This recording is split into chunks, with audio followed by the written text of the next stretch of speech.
आप सभी का एआई एग्जाम चौपाल में स्वागत है। आज हम लोग झारखंड में अंग्रेजों के विरुद्ध हुए जनजातीय विद्रोह के कारण तथा उनके परिणाम के ऊपर महत्वपूर्ण एवं विस्तृत चर्चा करने वाले हैं, जो आने वाली जेपीएससी प्रीलिम्स और झारखंड में आयोजित होने वाली सभी प्रतियोगी परीक्षाओं के लिए अत्यंत महत्वपूर्ण है। जी बिल्कुल। और पिछले विश्लेषण में हमने झारखंड के प्रारंभिक आदिवासी विद्रोहों को काफी गहराई से समझा था।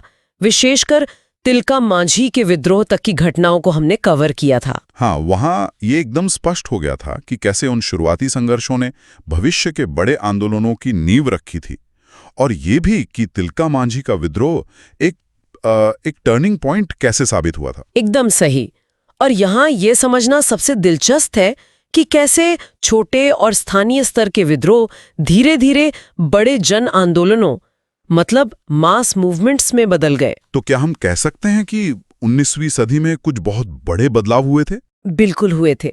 19वीं सदी आते आते जो ब्रिटिश नीतियां थीं, जैसे नई कर प्रणाली या बाहरी लोगों का प्रवेश, इन्होंने आदिवासियों के जीवन के हर पहलू में हस्तक्षेप करना शुरू कर दिया था। इसी व्यापक असंतोष ने 19वीं सदी को जनजातीय प्रतिरोध के एक चरम काल या पीक पीरियड में बदल दिया। ये संक्रमण समझना परीक्षा के लिए बहुत अहम है। प्रारंभिक परीक्षाओं में अब सिर्फ तिथियां नहीं पूछी जाती, बल्कि इन विद्रोहों की प्रकृति और ट्रेंड्स पर आधारित वैचारिक प्रश्न भी आते हैं। हाँ, और अगर हम 18वीं और 19वीं सदी के विद्रोहों में मुख्य अंतर देखें, तो शुरुआती विद्रोह स्थानीय जमींदारों या अपदस्थ राजाओं के नेतृत्व में हुए थे। मतलब उनका उद्देश्य अपनी छीनी गई सत्ता वापस पाना होता था। जी, लेकिन 19वीं सदी के विद्रोहों में अपारंपरिक आदिवासी नेतृत्व उभर कर सामने आया। ये करिश्माई नेता थे। ब्रिटिश प्रशासनिक विस्तार और नए जंगल कानूनों के कारण अब विद्रोह का पैमाना बहुत बड़ा हो गया था। और दिकुओं यानी बाहरी लोगों के शोषण ने इस आग में घी का काम किया ना। बिल्कुल। इसी कड़ी में जो सबसे पहला सुसंगठित प्रतिरोध देखने को मिलता है वो है हो विद्रोह। इसका क्षेत्र मुख्य रूप से सिंहभूम और हो देशम था, जिसे कोल्हान भी कहा जाता है। वहां के आदिवासियों को लड़ाका कोल कहा जाता था, क्योंकि वे अपनी स्वतंत्रता को लेकर बहुत सजग थे। हाँ, उनकी स्वाधीनता 1820-21 के आसपास खतरे में पड़ गई। घटनाक्रम को अगर हम क्रोनोलॉजी में समझें तो इसकी शुरुआत सिंहभूम के राजा के एक कदम से हुई। उन्होंने अंग्रेजों की अधीनता स्वीकार कर ली थी। जी बिल्कुल। और सिर्फ इतना ही नहीं, 1820 में राजा ने मेजर रफसेज को हो आदिवासियों को अपने अधीन करने के लिए आमंत्रित किया। ये हो आदिवासियों की स्वतंत्रता पर सीधा खतरा था। इसी वजह से 1820 में मेजर रफसेज का कोल्हान में प्रवेश हुआ और चाईबासा के निकट रोरो नदी के तट पर एक भीषण युद्ध हुआ। एकदम सही। हालांकि उस युद्ध में अंग्रेज हावी रहे, लेकिन हो लड़ाकों का मनोबल नहीं टूटा। उन्होंने प्रतिरोध जारी रखा। तो फिर अंग्रेजों को दोबारा कार्रवाई करनी पड़ी होगी। हाँ, स्थिति इतनी तनावपूर्ण थी कि 1821 में कर्नल रिचर्ड के नेतृत्व में एक बहुत बड़ा सैन्य अभियान चलाया गया। भारी तबाही के बाद अंततः हो लोगों को कंपनी की अधीनता स्वीकार करनी पड़ी। प्रीलिम्स के नजरिए से इस संधि की शर्तें बहुत महत्वपूर्ण हैं। हो लोगों ने न सिर्फ अधीनता स्वीकार की, बल्कि अपने राजाओं और जमींदारों को 8 आना यानी 50 पैसा प्रति हल सालाना कर देना भी स्वीकार किया। और एक ऐसे समुदाय के लिए जिसने कभी कर नहीं दिया था, ये एक बहुत बड़ा आर्थिक और मानसिक प्रहार था।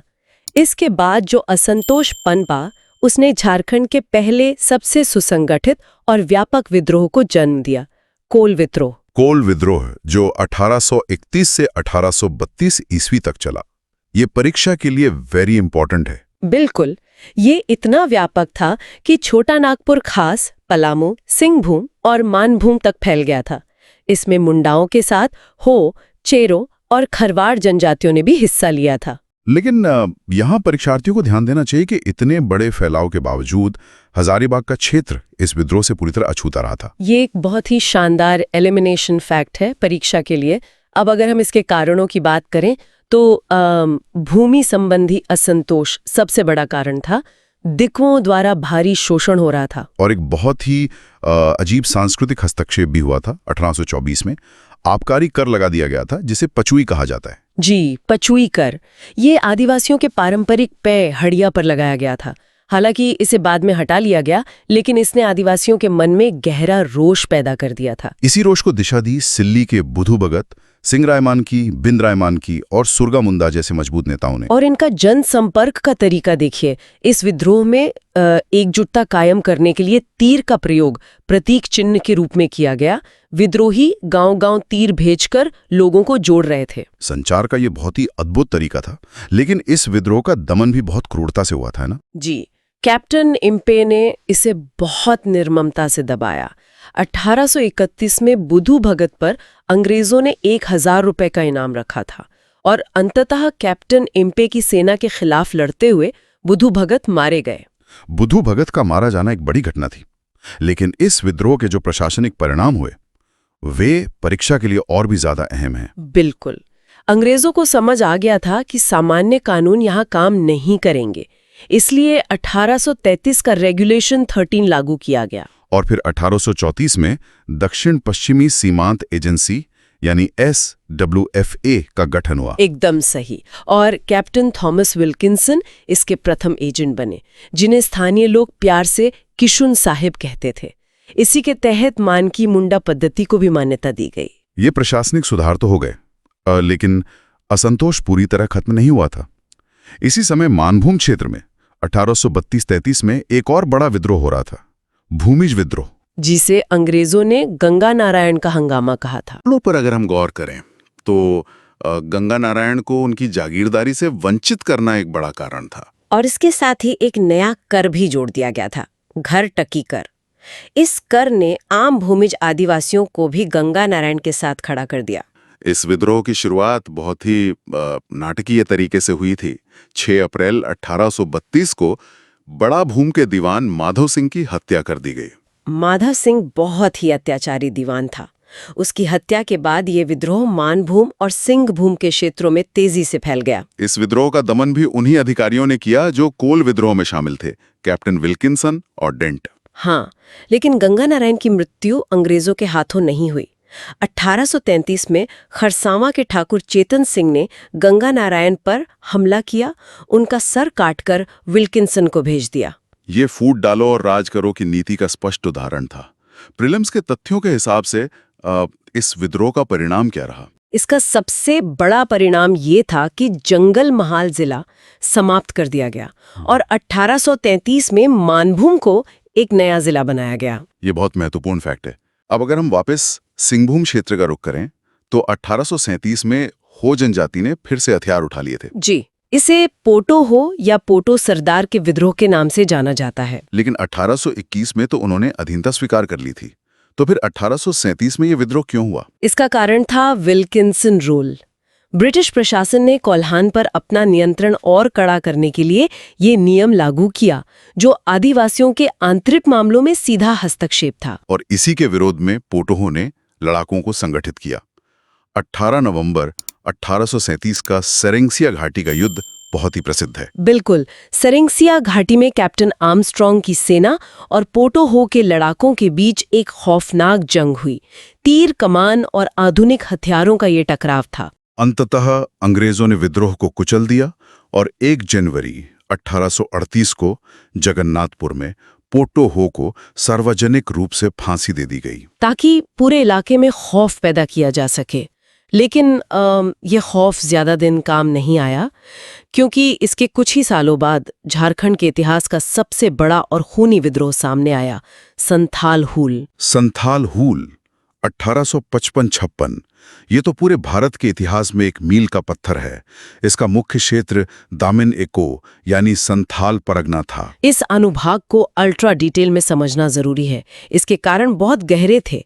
बंगाली और पठानी महाजनों द्वारा भयानक आर्थिक शोषण हो रहा था और पुलिस का भ्रष्टाचार भी चरम पर था, विशेषकर महेश लाल और प्रताप नारायण जैसे दरोगाओं का अत्याचार।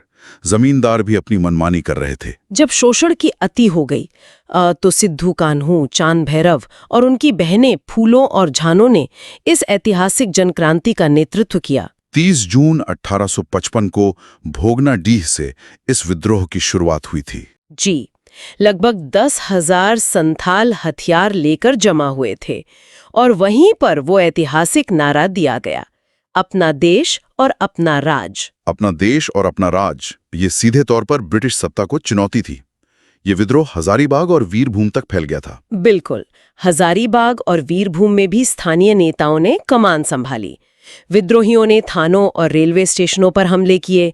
महेशलाल और प्रताप नारायण की हत्या कर दी गई। लेकिन इसे दबाने के लिए अंग्रेजों ने क्रूरता की सारी हदें पार कर दी। कैप्टन अलेक्जेंडर, लेफ्टिनेंट थॉम्सन और लेफ्टिनेंट रीड जैसे अधिकारियों ने सेना के साथ मार्शल लॉ लगाकर इस विद्रोह को कुचला। हजारों संथाल शहीद हुए। सिद्धू और कान्हू को पकड़कर फांसी दे दी गई। लेकिन इसके प्रशासनिक परिणाम बहुत ही दूरगामी रहे, जो परीक्षा के लिए सबसे अहम है। 1855 में संथाल परगना को एक नॉन रेगुलेटिंग एरिया घोषित कर दिया गया। और इसके ठीक बाद 1856 में यूल नियम यानी यूल रूल लागू हुआ। इसके तहत पारंपरिक ग्राम प्रधान व्यवस्था को पुलिस शक्तियां वापस मिल गईं। ये अंग्रेजों की एक बड़ी वैचारिक हार थी। कार्ल मार्क्स ने भी इस विद्रोह के बारे में कुछ बहुत महत्वपूर्ण कहा था, है ना? हाँ, कार्ल मार्क्स ने इसे भारत की प्रथम जन क्रांति कहा था। ये तथ्य परीक्षा में सीधे पूछा जा सकता है। तो अब तक हमने जितने विद्रोहों की चर्चा की है, उनकी एक त्वरित तुलनात्मक समीक्षा कर लेते हैं, ताकि परीक्षार्थियों को प्रीलिम्स के लिए सब कुछ आसानी से याद रहे। बिल्कुल, एक रैपिड फायर रिवीजन कर लेते हैं।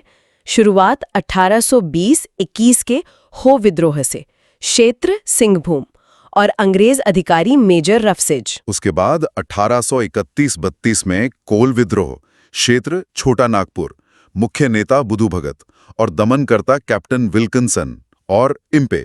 और यहाँ एक मेमोरी ट्रिक है, 1831 और 32 के विद्रोह एक दूसरे के समानांतर चल रहे थे, क्योंकि 1832-33 में मानभूम में भूमिज विद्रोह हो रहा था, जिसके नेता गंगा नारायण थे। और इस भूमिज विद्रोह का दमन भी कैप्टन विल्किंसन ने ही किया था। फिर आता है 1837 का पोटोहो विद्रोह, सिंहभूम में, जिसे कैप्टन आर्मस्ट्रॉन्ग ने दबाया।